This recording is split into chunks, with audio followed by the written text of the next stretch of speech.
My name is Nickel, oh Nickel, and these are 10 weird facts about Splatoon. If you haven't seen any of the other weird facts or weird glitches videos on this channel, be sure to click the links to check them out. And if you can't find a topic that you'd like to see a video about, make sure to tweet me at @ohnickel. Alright, let's kick it off. The division that the Splatoon team works in is known as the Entertainment Analysis and Development Division. One of their primary goals is maintaining existing Nintendo franchise series, and due to that, there's not often a chance to make an entirely new franchise. When addressing the Entertainment Analysis and Development Division, Nintendo CEO and President Satoru Iwata stated, "Of course they've made games with a new structure when the Wii system came out, but the last new character was Pikmin.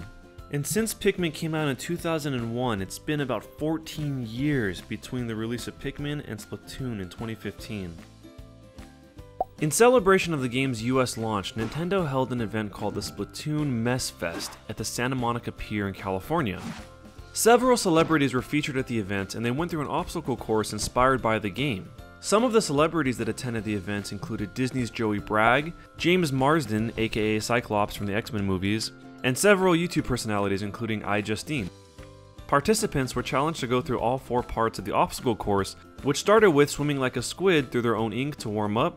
Since enemy ink slows you down for part 2, they had to run through ink-filled tires to get the same slowdown sensation. In part 3, they were to test their shooting skills by doing inkling target practice using their ink guns to shoot at targets in the distance. And the course concluded with having both teams, Team Purple and Team Green, go at it in an all-out turf war to cover the most amount of ground with their color of ink.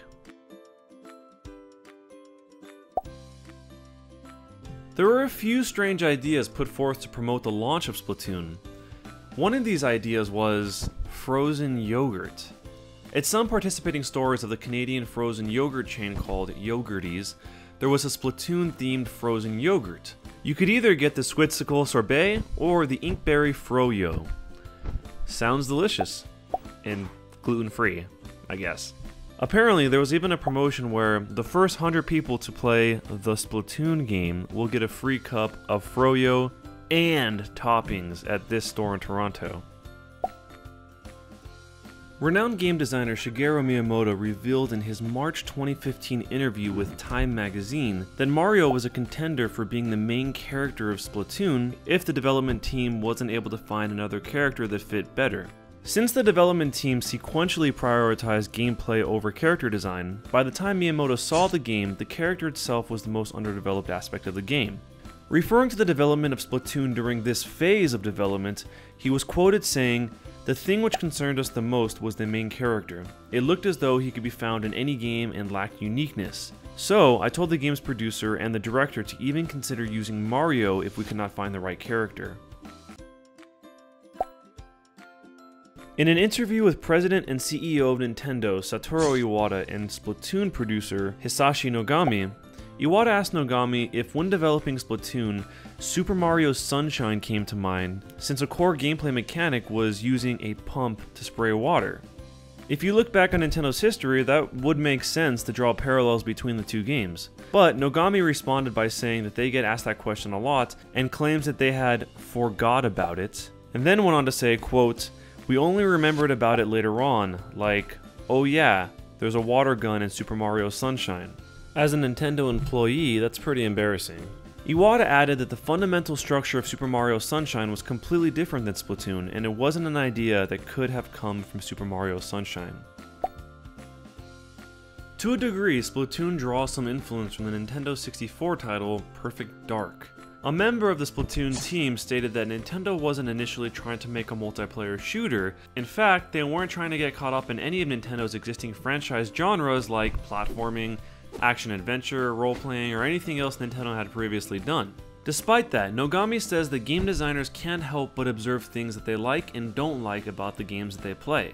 The things that they observe inevitably have a degree of influence on the game designer's thinking. Nogami stated that one of Splatoon's directors, Yusuke Amano, spent years in college playing Perfect Dark, which may have very well been the reason they even entertained the idea of doing a shooter in the first place. When Nintendo presented Splatoon at the Electronic Entertainment Expo, E3, in 2014, the audience reaction was positive overall despite the game only being 10% complete. When asked his thoughts on why the game was received so well, Nogami responded with a few reasons. One of those reasons being the fact that the game is so easy to grasp once you start playing it, and another being the fact that Yusuke Amano, one of the game's directors, created the announcement trailer for E3 himself.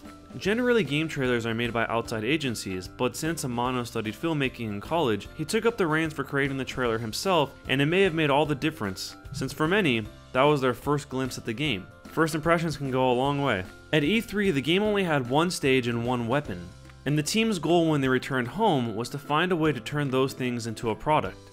The heart of the game was the concept of it's fun to shoot ink, but that eventually matured into the more refined concept of shooting ink to claim turf. Splatoon is Nintendo's first true online team shooter, and although there may be some similarities to other team shooters, there's a big difference that is an ongoing point of discussion: voice chat. Nintendo hasn't always excluded voice chat from their games. There were a handful of DS games that supported voice chat, and they released a Wii accessory called Wii Speak for the sole purpose of online voice chat, even if it only ultimately ended up supporting just a few games. But none of that set the precedent when it came to voice chat in Splatoon. Nintendo has chosen not to include voice chat entirely. When Yusuke Amano was asked the reason behind this, he stated, "When I play games online, I didn't like the negativity I got and people telling me, 'You're crap, go away.' So we wanted to focus on the positive aspects of online gaming. I don't want you to misunderstand. I'm not denying having chat in an online game does contribute to the fun, but as we've said, we want to grab new people. And that pretty much settles it." As I stated earlier, the Splatoon team prioritized creating a new game structure above everything else, even at the expense of initially investing time into creating a new game character. Iwata stated, "The idea comes not from the design, but from the function. The design comes after." Meaning, they didn't want to start making a game just to find a way to use a certain character. Since such a high value was placed on finding a good gameplay idea as a starting point, the team created 70 ideas. They went on to build a prototype for one that would eventually become the basis for Splatoon. The prototype was a black and white game where a cube of tofu was in a maze. The cube of tofu would shoot ink at other cubes of tofu through a little nose on the front of it in order to cover ground. They had to include the nose because without it you wouldn't be able to tell what side was the front and what side was the back. And since tofu is usually white, they joked that the black tofu was sesame tofu. The way the prototype displayed was also different than the way Splatoon is displayed today, because back in the prototype, you would control the 3D screen with the tofu moving on the Wii U gamepad, and the TV screen would be used to keep track of your opponent's movement on the map. They didn't of course plan on sticking with tofu because they considered tofu to be a hard sell. Further down the development process of working with the prototype that would eventually become Splatoon, the characters became humans, and then eventually rabbits. The team stated that they temporarily went with rabbits because of the design factors that the rabbits would bring. The rabbits would be white, so it would be easy to visually distinguish if they were inked, and their long ears made them easy to see which direction the character would be moving when looking from above, based on the direction the ears were falling. So the team shopped this version of the game around internally within Nintendo, and no one seemed to be completely satisfied with it. Some of the common questions they were asked were, why rabbits? And why are the rabbits shooting ink? And they weren't able to give a rational explanation. In order to solve this problem, they put together a list of what form the character was supposed to be and what functions it needed based on what the actual gameplay required. The things listed included a silhouette, a list of weapons, actions, and the actual size that it was going to need to be. One of the things listed was a motif where it makes sense for it to be squirting ink. And in response to this, a member of the team brought up the idea of using a squid. And that is where the version of the squid concept that we know today was born, in response to that list of requirements.